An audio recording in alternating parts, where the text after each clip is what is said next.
Venant de la halte de Poissy, par l'aval, et contournant la butte boisée de l'Autil, le paysage de Seine s'ouvre brusquement. L'événement est d'abord géographique, c'est celui de la confluence de la Seine et de l'Oise. Le balai régulier des péniches indique que la jonction est importante entre ces deux voies navigables.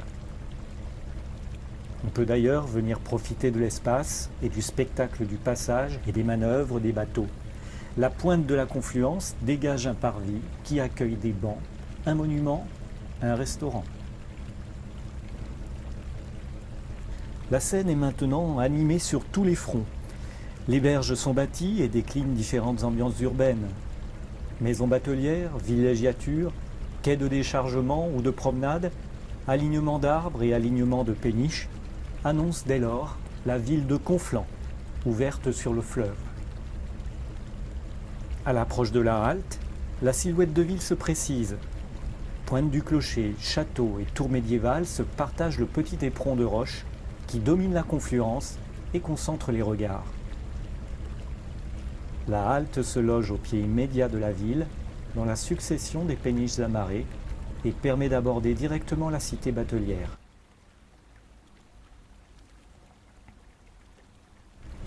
Venant par l'amont, depuis la halte du Pec, c'est un autre aspect géographique des lieux qui se déploie, celui du méandre de Seine de la boucle de Saint-Germain.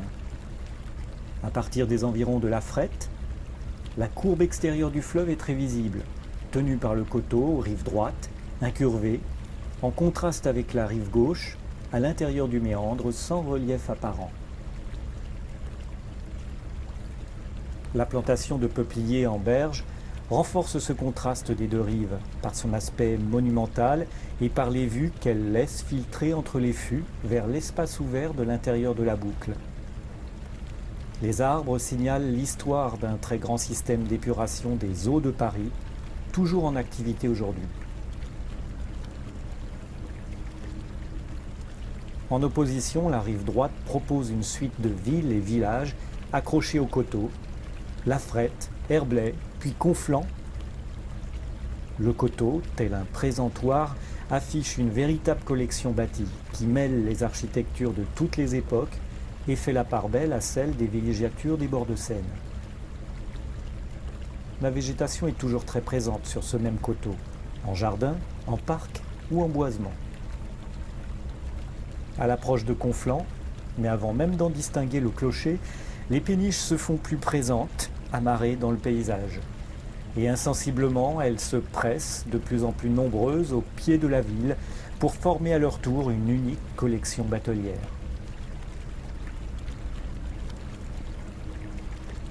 La halte fluviale propose ainsi de débarquer au sein même de cette histoire singulière.